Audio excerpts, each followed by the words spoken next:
You can have the best policy on paper. If you can't provide electricity, it's useless. Team South Africa departs for Davos to market the country to investors at the World Economic Forum in Switzerland. But with the electricity and various other self-inflicted crises, do we really have a story to sell? Or worse, will anyone be listening? Hear what the finance minister, who will be co-leading the South African delegation, had to say today about the government's approach to the big meeting. This is as I sit down with one of the business leaders who will form part of that delegation, the CEO of the largest bank in the country, that's Mr. Sim Tshabalala. The Watchdog starts now.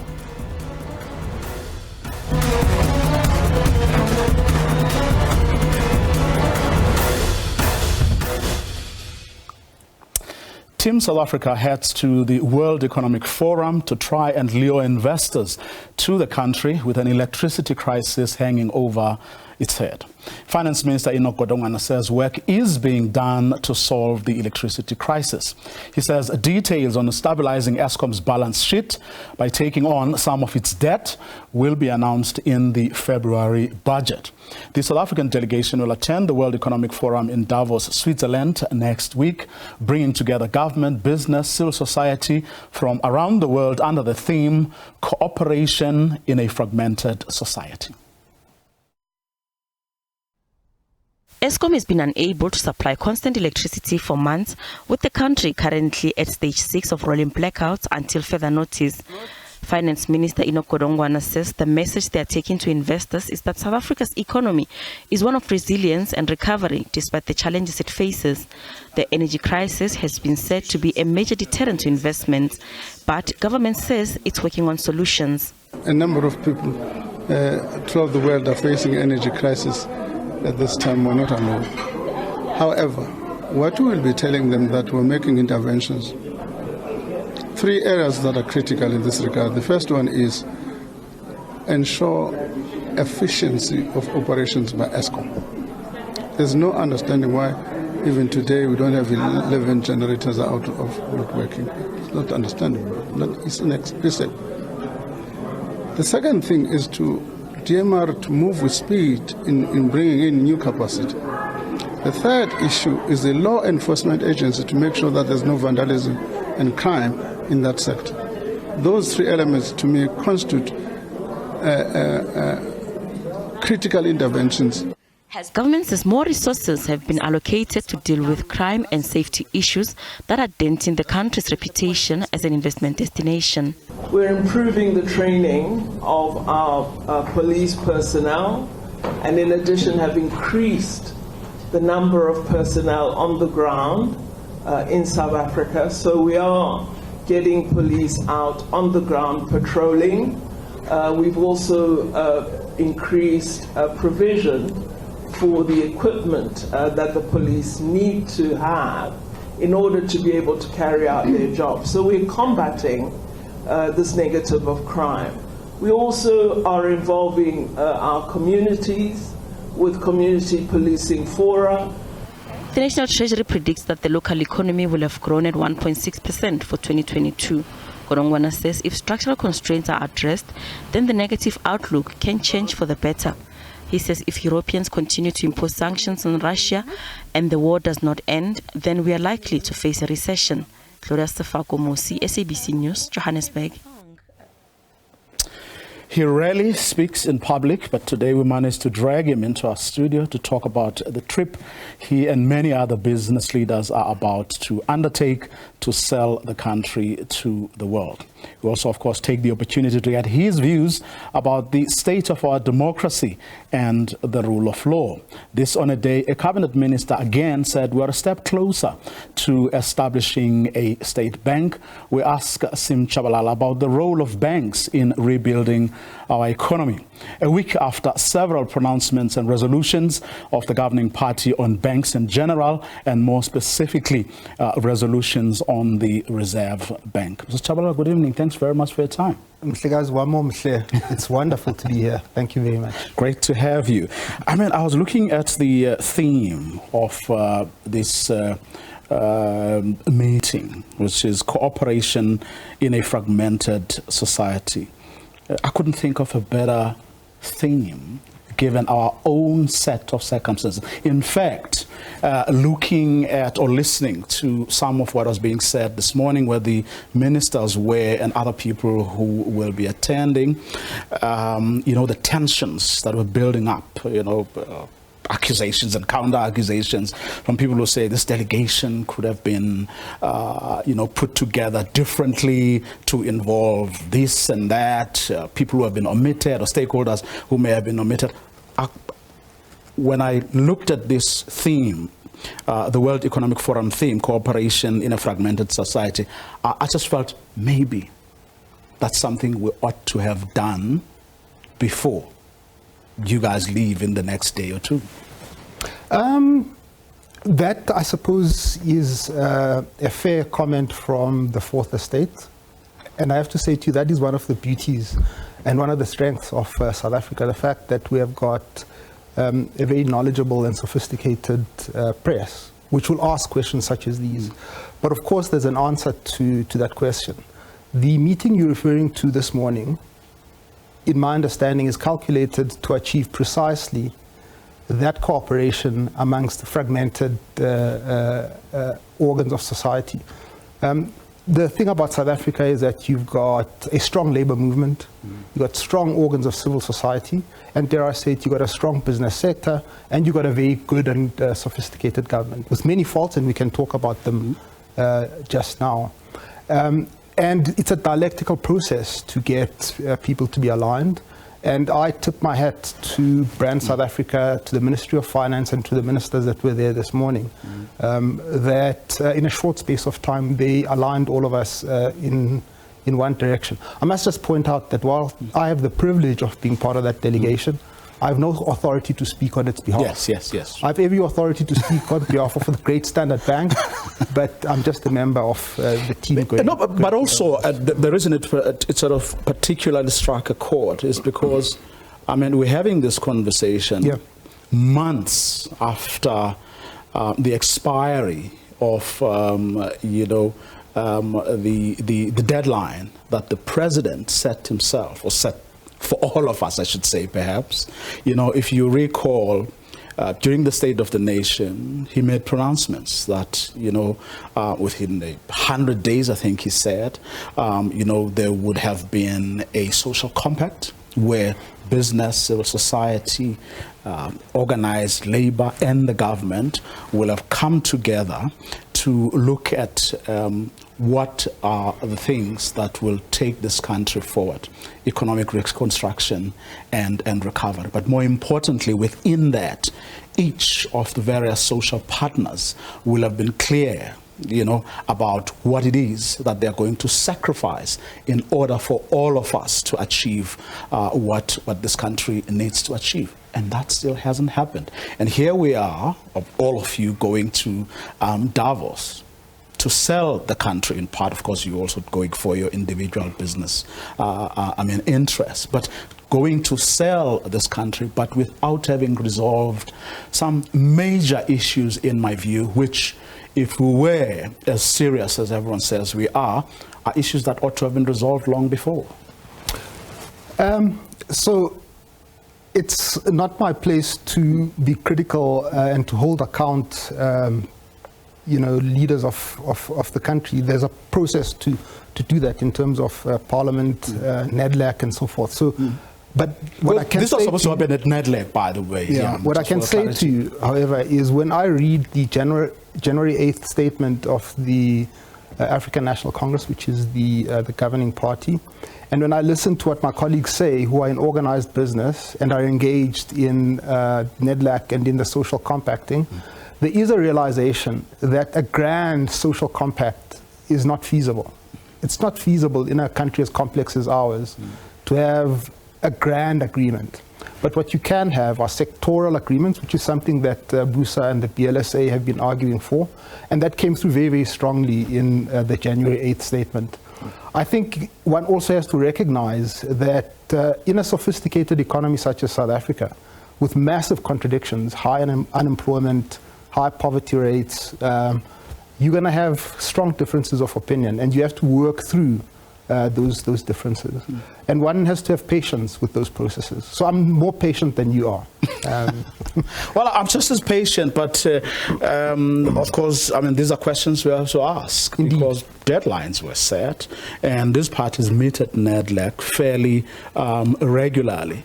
And they make progress. Yes. And they debate, and progress is being made, but Yeah. not on those issues. That because interesting because one economist was talking only a few days ago about the value of social compacts, how they have advanced, several countries Particularly around the world, Europeans. because they speed things up, they narrow things down, they eliminate a lot of the stuff that preoccupies people, but which may not necessarily be relevant to what needs to be done. Hence, the president himself came up, and his cabinet came up with this idea in the first place.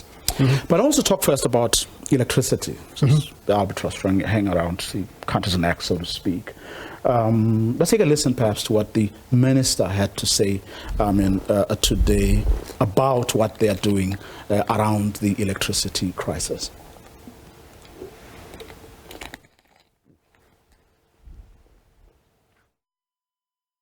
We want to resolve the ESCOM issue as soon as possible. Part of that resolution is to make sure that they've got a healthy balance sheet so that they should be able to do what they should do best. In my view, they should prioritize in sorting what they have, not in looking for what they don't have. In sorting, making sure that the 48,000 megawatts, at least 32 megawatts are working. Just something like that, to sort this thing out.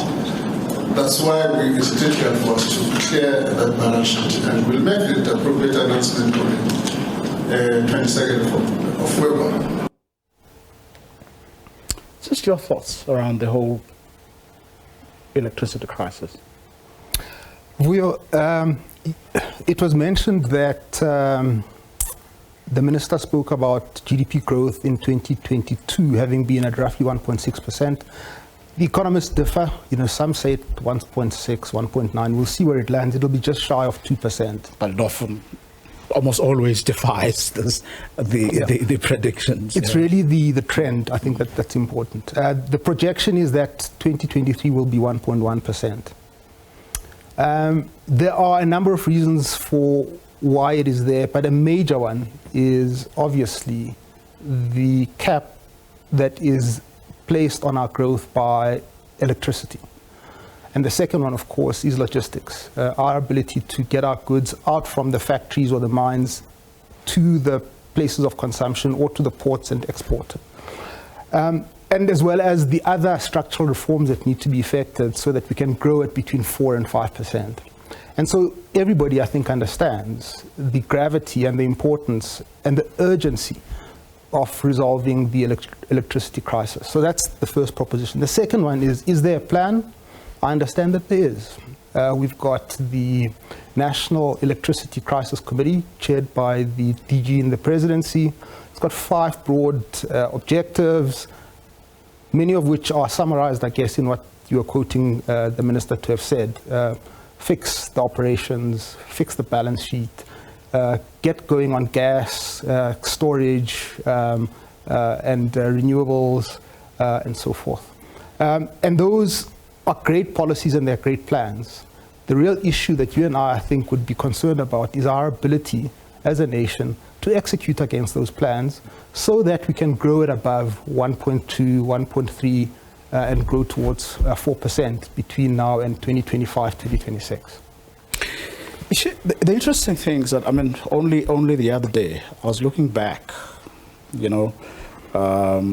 about, 5 years ago, when there were these conversations about sorting ESCOM out. Business demanded, new board, I think business even forwarded, I think it was 5 names. We were all appointed to the ESCOM board. This is the board that was led by the late Jabu Mabuza. Pakamila Hadebe was appointed Chief Executive Officer, and there's almost 100 years organization was really going to be turned around, and everybody had agreed, and everyone had bought into the turnaround plan and everything that was put around Eskom. But here we are, 5 years later, none of that, has actually materialized. I mean, you mentioned infrastructure. At about the same time, people like Bonang Mahali, were waxing lyrical about what was being done from the strategies that were put in place at Transnet, for example, that were massive and comparatively speaking, good, infrastructure network. Of course, there's a lot of room for improvement, and of course, in both the way it is managed, but also the need to invest in that infrastructure even further. But we're sitting here with very few of those things having been done, which then begs the question, I would admonish you to be more accurate with your facts and disagree slightly with you. Yeah. I mean, I agree entirely with everything that you've said, but I think we have to be careful not to roll ourselves into moral panics when the evidence is not suggestive that we ought to be panicking. So it is true that it's a mess. It's true that we've got stage 6 load shedding. It's true that there have been many plans that they've not been executed. But it's also true that a lot has happened. What has happened? Legislation has been changed to make sure that there is distributed power. It's happening. Tick that box. The bid windows are open. As Standard Bank, we're negotiating contracts with our clients to provide for renewables. It's happening. The corporatization, the breaking up of the company, the legislative and the governance processes necessary to do that are happening, and so forth. So it's important to strike that balance, to say, whilst we understand the gravity of now, we mustn't, in my humble opinion, get into a spiral that gets us into a moral panic. We must insist on action. We must insist on delivery, but also which I think is what people are saying. It's more like the urgency with which... the urgency. And why I'm raising that point is I'm maybe anticipating the question around Davos. When we go to Davos... Yes. Well, that's why I was going. It would be irresponsible as executives not to recognize the challenges, as you have, but also not to recognize the fact that we're a country at work executing against those plans so that we can deliver. I, like you, would pray every night for us to get to GDP growth of above 5%. We need to act with urgency.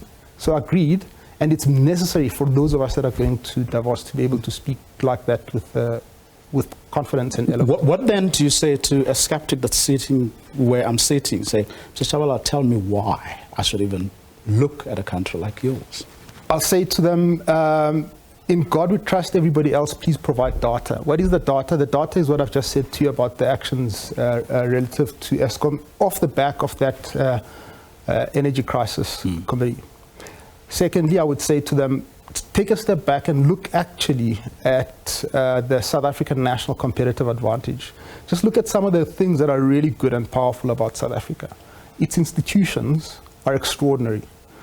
Take the National Treasury. The National Treasury, year after year since 2010, has been ranked first or second, often behind New Zealand when it's been second, for budget transparency. Just this last year it was ranked second. Secondly, then the central bank. The central bank was given an A by Global Finance, which is a leading publication. And it got an A for monetary policy and governance. It got an A ahead of countries like the United States, which got a B, the United Kingdom, which got a B. My point is that in terms of monetary policy formulation and execution, we're amongst the best. SARS is back on track. It's collecting taxes. The high net worth center is doing the job that needs to get done. Lots of progress in that space. I'd point to other South African national competitive advantages, such as its universities. And the fact that Johannesburg and Cape Town are amongst the best fintech centers, comparing very well with places like Berlin and Tel Aviv for the generation of fintechs. What some of our people are doing, you think of a company like Yoko. It's world class in terms of the products and services that it has delivered. It's a nightmare for us because it competes with us, but it's a great innovation. I would point to the South African health sector, and I'd point to the ability of South Africans to compact and use the health sector in that context. Think back on how the business sector, and in particular the health sector, and how they worked so very well and closely with the National Health Department to give effect to policies that made a huge difference to people's lives in a question where there was matters of life and death. I would point to the network industries that are being delivered upon. I'd point to the spectrum that was released last year. The companies that were there involved having to pay for their licenses, and the government therefore being able to raise a large amount of money in terms of the licenses. I'd carry on and I'd point to our great agricultural sector and the important role that that sector plays, not just in Africa but globally as well. I would therefore say, South Africa is a country that is open for business.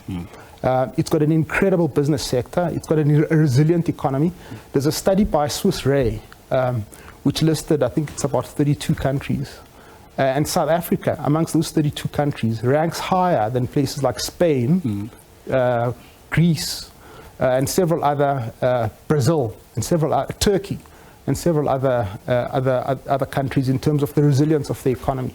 I'd point to some of the leading listed entities in South Africa, who in a country growing at sub 2% are able to eke out profits in double digits as a consequence of people's ability to identify opportunities, notwithstanding slow GDP growth. Companies that are growing outside South Africa and able to take advantage of the Africa Free Trade Area Agreement, and therefore trading, moving goods, people, ideas, and capital between South Africa and the African continent, and there South Africa playing its rightful role in the community of nations. Then the skeptic says, so I'd say skeptic, yes. And skeptic, don't think that your interlocutor is naive. Your interlocutor recognizes the challenges in electricity, in transportation, in crime. The levels of crime in our country are extraordinary. I was just chatting to my colleagues in cybercrime, my head of cyber security. Would you believe that we field 120 million attacks every 24 hours from the internet? Let me let that sink in. 120 million. And our bank opens every single day, day after day after day. And the same happens, I suppose, with our other bankers. My point is that you've got a resilient, sophisticated business sector. You've got a crime situation which is extraordinary. We speak about the mafia in several of the industries. We speak about the levels of corruption. And again, the ruling party's January 8th statement speaks eloquently about this problem as well. And so we have got those problems. They need to be addressed as a matter of urgency. But hey, let's not forget the good and positive things that our people are doing. The civil servants, because often also we criticize our civil servants. I mean, the civil servants I saw today actually at the meeting that we're attending are world class. It's people that we as South Africans ought to be proud of. Even in the context of debates about corruption, malfeasance, and so forth. The skeptic says, I hear you. Let's start with the Reserve Bank. Yes, I mean, good oversight, tight regulation. The best in the world. The best in the world. Yeah. And let's look at, how people like the governor, have actually pushed back at times when, people speaking about the best in the world, an African we ought to be proud of. Exactly. Rated high by his peers internationally. Then they say, but I'm worried about some of the things that were said at the last, well, it wasn't the first time, the last three conferences of the governing party, because going into the future, red flags there. I say to you yes, and I remind you again, when you have time, please go and read your constitution. And read carefully what it says about what we stand for as a nation, and start with the preamble if you really want to be inspired. Then go to section 244 of the Constitution, which speaks about the mandate of the Reserve Bank. And that's what we are debating right now, isn't it? So the ruling party The governing party has spoken about that. The minister spoke today earlier about the need to recognize, on the one hand, that management of inflation, price stability is sacrosanct, and I think those were the words he used. But at the same time, there's a need to insert wording in section 244.1 that speaks to job creation and the maximization of jobs. He recognizes in the report that you and I would have read that that is already implicit in the language of section 244, which speaks about sustainable economic growth. But there's a need, according to the governing party, to insert those words in there. You take a step back, certainly as a banker, and you ask, well, why is it necessary to do that? Is it something to panic about as well? The issue of moral panic that I was talking about. Yeah. And you say, but if I survey the rest of the world, I notice that the same debate is happening wherever I turn. Ben Bernanke has just written a book on 21st century monetary policy. 15 chapters, one of those chapters is dedicated to the same question. What is the mandate of the central bank? And therefore, flowing from that as well, the extent of its independence. So there's a global debate happening, and it's off the back of high inflation and high interest rates. It's natural that that debate would happen. And that debate actually is a debate that has existed since money first was discovered, certainly since the time of Aristotle. Aristotle, in the Nicomachean Ethics and in the Politics, actually speaks about money and the role that money plays, the politics in that sense of money. Starting with him, going to John Locke, to Fichte, to Karl Marx, to Keynes, this debate has been happening. But the consensus in all of that debate has been you must ensure that the management of price stability is sacrosanct, and at the same time, the independence of the central bank is sacrosanct. Inserting the words that people are asking to insert, though, is potentially quite problematic, because it creates a conflict between the management of interest rate, of inflation through interest rates, and the management of unemployment. Because you remember in your Economics 101, the Phillips curve, high inflation is concomitant and is inversely proportional to low unemployment. If the central bank's mandate is to arrest inflation, they cut back and they increase interest rates, the impact of that is that it will increase unemployment. If that wording is in there, you are forcing that trade-off to be done by the central bank. And it is not a trade-off that ought to be in the hands of a central bank. It is in the hands of macro policy formulation, in particular fiscal policy and industrial policy. So the argument is valid. It's important that this debate be had. But if I was having the debate with the minister, and I've not had it with him, I would point it out. I would say, whilst one understands that the governing party wants to do this, are you intending to put the central bank in conflict and then leave it to the councils of government to make the decision?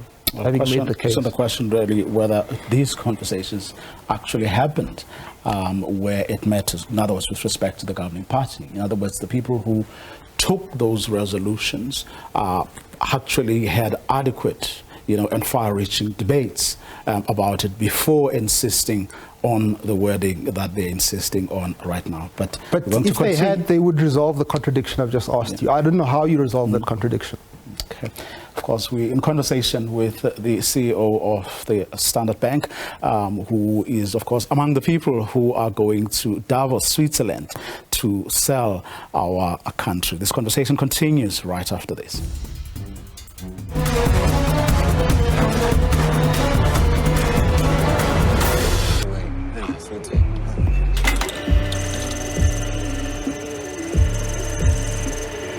Feel like you can't catch a break? Get an OUTsurance quote today. And if we can't beat your current car insurance premium, ask for 500 Rand. With the same insurer and claim free for 3 years, then ask for 1,500 Rand. Savings or cash, you always get something out. SMS car to 44211 to switch and save today. Labor-related incident? Clientele Legal has got you covered. Clientele Legal is your partner in justice and peace of mind. I was getting a divorce, so Clientele went to court with me. They also offered me emotional support as well. Wrongful arrest? You slow down. We'll act fast on your behalf. Lawyers are expensive. Clientele Legal is affordable. For a small monthly premium, you are protected against everyday legal issues. I was having a student loan. I paid it off, but they were still deducting. Clientele step in and they pay back my money. We have a 24-hour legal emergency helpline. Car accident? Let Clientele Legal smooth out those bumpy roads. Professional lawyers, professional advice at an affordable price. SMS Justice to 48523 and we'll call you back. SMS now.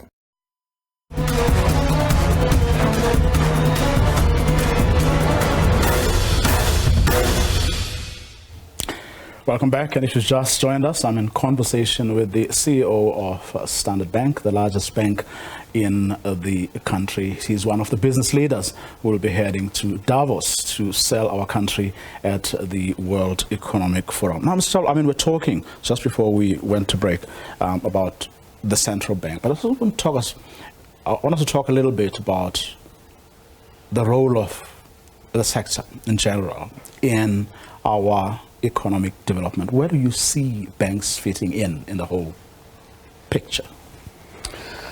Sure.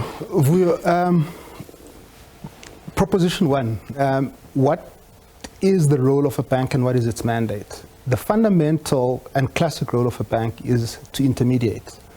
It is to take deposits, facilitate payments, advance those depositors' loans, and make sure that it's in a position to repay those deposits on demand. When you go to the ATM and draw on your salary, you're not interested that Sim and his colleagues at Standard Bank have advanced a 20-year loan. You want your payment to happen at that point. The other important element of what a bank does is it helps people to manage risk by way of interest rate swaps, insurance, hedging against foreign currency movements, and so forth. In that sense, banking is a derived industry. It's a fundamental principle. Banks don't wake up and say, we're going to go and build the agriculture business. They say, where are we going to help people meet their needs to build a home, to buy a fridge so that they protect themselves from ill health, to buy a truck so that they can run a business, to invest in roads, ports, bridges, and so forth. So it's a derived industry in that sense. Let's use electricity as an example. So what have we as an industry, and let me speak on behalf of Standard Bank, what have we done? The country's in desperate need of power generation, power transmission, and power distribution. There's the emergency plan that I was referring to. There's activity that happens in terms of the bid windows, there's distributed power. We then provide the deposits in the form of lending for people that need to make those investments. And we as Standard Bank have committed 250 billion rand between now and 2026 for sustainable finance, of which 50 billion rand will be to renewables by 2024. Practical. We're providing our retail customers with asset management products that take account of investments in renewable energy. We are giving, because I know that you're a Standard Bank client, and you want to protect your home against environmental degradation, so you want to buy solar-powered geysers. We'll provide you with financing that makes it more advantageous for you to do that. So that's a practical example of what the banks do. Playing in our lane, speaking up on policy issues that have a direct impact on business, banking, the role of the central bank, interest rates, inflation, lending, and so forth, but staying in our lane as far as the politics go. Partnering where it's necessary, because an important element of what needs to be done, as again spoken by the ruling party in its January 8 statement, and as well by the other political parties, it's crucial that public-private partnerships be giving effect to. There's a whole range of them. I suppose the one thinks of immediately is the one in respect of freight rail and the ports. These partnerships are important. Banks are in a position to provide the capital, the ideas, and the interlinkages. Well, It's interesting because this conversation is taking place, well, only today. Apparently the Minister of Communication was here and was again talking about something she said on Monday about us being a step closer to a state bank, which, of course, as you know, is a demand of the governing party and what they are working towards. And the reason they feel we need to go in that direction is because they feel that the banks don't do what they ought to be doing over and above everything that you've just spoken about. That you do all those things you mentioned for as long as you know that they are making money for you, but where you feel that you're not going to make money, you don't even venture like into that. Hence the demand by the ANC for a state bank. One has to be respectful in these debates. I mean, I have to say to you, I can completely understand that people in the councils of political parties and government making that argument. But I have to respectfully disagree, given what I consider to be the appropriate mandate of a financial institution. We take 10 cents of capital from shareholders.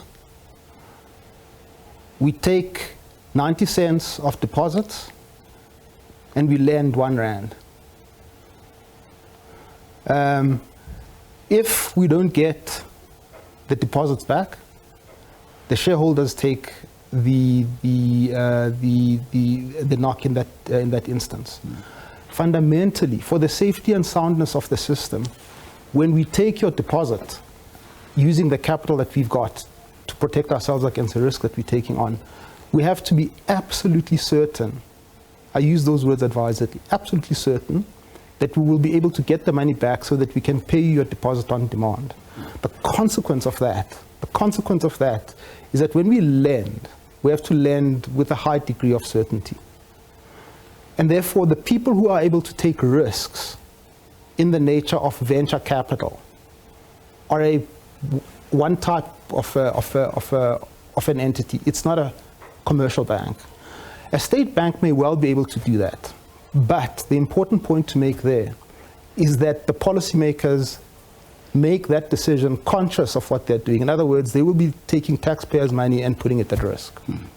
And that's a policy choice that leaders make. I mean, I'm not in a position to, I can speak with passion to you about the role of the bank and disagree respectfully with you, speaking on behalf of ministers and so forth.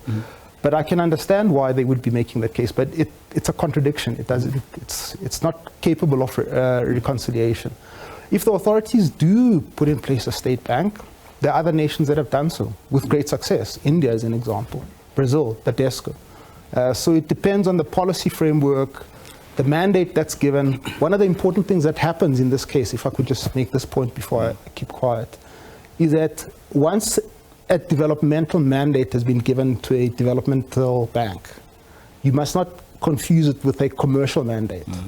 So in other words, if you say it's got a developmental mandate, then you must know that the capital provided to it and the funding that it raises is money that is at risk, and you're willing to write it off.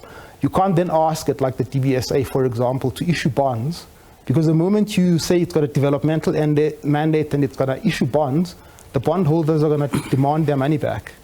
It's therefore going to start to think and conduct itself like a classical commercial bank, because it's going to say, I need to generate returns that adequately reward the shareholders or the bondholders for the risks that they take in me.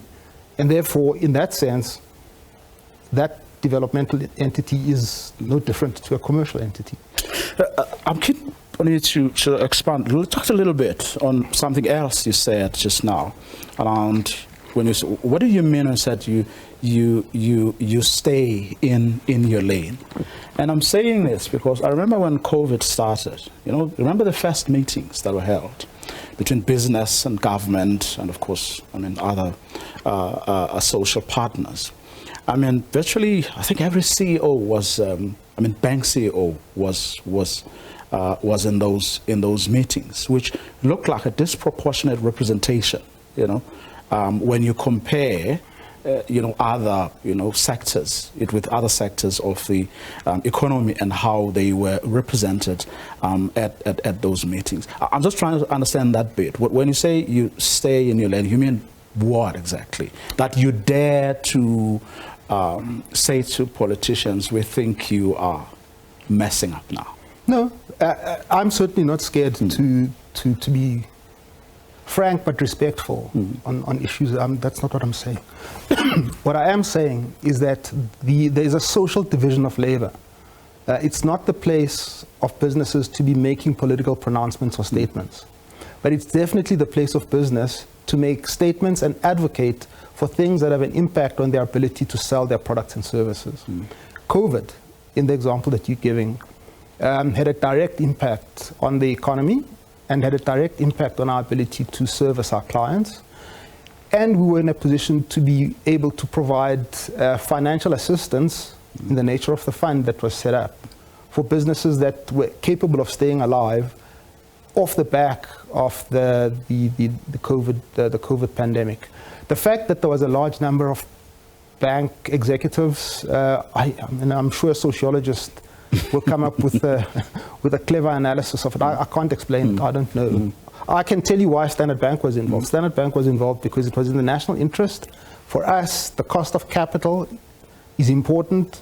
Then country risk in that context is important. COVID increased country risk. Therefore, it was in our interest to be involved. And the reason, it's not political, it's commercial, outright commercial. There is that phrase, like stay in your lane, like also sort of struck a chord. With me it was, and I remember from conversations we were having on the program, a couple of months ago. I was asking the same question about the social compact and why there hadn't been movement, and of course other, attendant issues. And Bonang Mohale was saying a big part of the problem, was that the government specifically was refusing to lead. And that becomes a problem. And as business leaders, it becomes difficult for them to, keep quiet and say, government, or even labor for that matter, or civil society, you've got to do this. They say you can't keep quiet because everyone needs to move together. Now, where one party isn't doing what they're supposed to do in their little corner, it affects all of us. So keeping quiet or staying in your lane then doesn't become an option. I would still disagree with you. It's very clear to me where the role of business begins and ends. There are certain things business should not speak about. But there are certain things business should stand on the rooftops and speak about. And it's important for business to do that in order to preserve its social license to operate. Staying in our lane. Of course, education, you said, we're a country faced with massive unemployment. Inequality is a big problem for us. And you've said before that education is the key. Our education has its own big share, of problems. I was talking yesterday to the Minister of Basic Education. She was my guest. Just your thoughts around whether we are able to resolve the big issues the country is facing through education as things stand. It still gets the biggest chunk, of our money, but everybody agrees that we're not nearly making the kind of dent that it's supposed to do, given how much we spend as a portion, Okay, here's an example of playing in our lane, right? So I can say, my goodness, when we compare the amount of money that we spend on education as a proportion of GDP, it's amongst the highest in the world. And yet the outcomes we produce are not commensurate with that. Something is wrong. Sure, we can say that. We can also say, but for the South African national competitive advantage from a business perspective, and perhaps speaking as a banker, there's a certain skill set that we need, but it's not coming through the system. Something's wrong. What do you mean by that? Well, we need more people who can read, write, and count at a level commensurate with our competitors in Kenya, Nigeria, and other parts of the world. And therefore, we need to have a dialogue with the policymakers to put us in a position where we're generating a high number of those people so that they can go to university, to technicons, and do IT for us, be engineers, and so forth. I actually really don't know what the policy reason is for our country's inability to produce outcomes that are commensurate with the amount of money we spend. And leaders in education need to give us that answer. But what I do know and what I can speak about, and I think we have a right to be forceful about it, is to say the gap is too big. World's money, wrong output, and it impacts our ability to compete. And why this is also important, I keep mentioning competitiveness. The national competitive advantage is important, certainly from a banker's perspective, because we're competing with other people for investable funds, for capital. It's important. Africa is your home. We drive it though. Yeah, and I mean you have a presence in many countries on the continent. I mean some of them are seeing much higher rates. Yeah. Of growth than we are seeing in our own country. Are there examples out there, or in other jurisdictions, other things that other countries, no matter how small, on the continent are doing much better than us, or that are yielding the kinds of results we are seeing in their GDP growth that we are not doing? Yes, and let me just say this. You're right, Standard Bank is not only the largest financial institution in South Africa, it is the largest on the African continent. Yeah. We have assets of 2.7 billion rand. We employ 50,000 people. They're in 20 countries. And we've got real banks in each of these countries. And we're therefore in a position to facilitate the movement of goods, people, capital, ideas between those countries. And we think the Africa Free Trade Area Agreement is fundamental to that, taking you back to what the President's been saying about our rightful place on the African continent. We as South Africa occupy a dominant place in the raising of capital. We've got the best infrastructure on the continent. We've got the best universities on the continent, and that is a good thing. However, countries on the east are growing faster than we are. Kenya, Uganda, Rwanda, Ethiopia. And they are generally the oil importers. Countries on the west are also growing faster than we are. Generally the oil exporters. They often have got sort of better demographics than we've got, but in many instances they've implemented policy far better than we have. And let's use Kenya as an example. Kenya is producing engineers at a fast clip. It's producing software engineers at a fast clip. Consequence of that is that IT companies no longer set up their headquarters in South Africa, they go to Nairobi. Because Nairobi, let's face it as South Africans, hate to say it to you, my brother, they are better than we are. How? They've got better education, better outputs, and therefore producing better productivity. So these companies are setting their headquarters up there. That's one thought. The second thought is they've invested in their hard infrastructure. So they've invested in soft infrastructure, education, even though they've got less money than we've got, and hard infrastructure. So the ports on the East Coast at the moment are said to be better than ours. It's a tragedy. We need to get that back, if I should say, put it that way. Many of them, a couple of them, not many of them, have thought carefully about the dislocated global value chains and the supply chains. Mauritius has inserted itself in the Asian supply chains with the Gulf and with the subcontinent, with India. Ethiopia is taking advantage of the displacement of light manufacturing in the Far East, and it's starting to happen in Ethiopia. So they're not talking about industrialization, they are doing it, would be those examples. One small example, because of the controversy earlier on today, there is a certain banker who spoke about the possibility of considering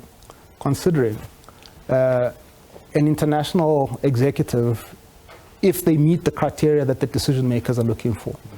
An example of where that was done successfully is Kenya.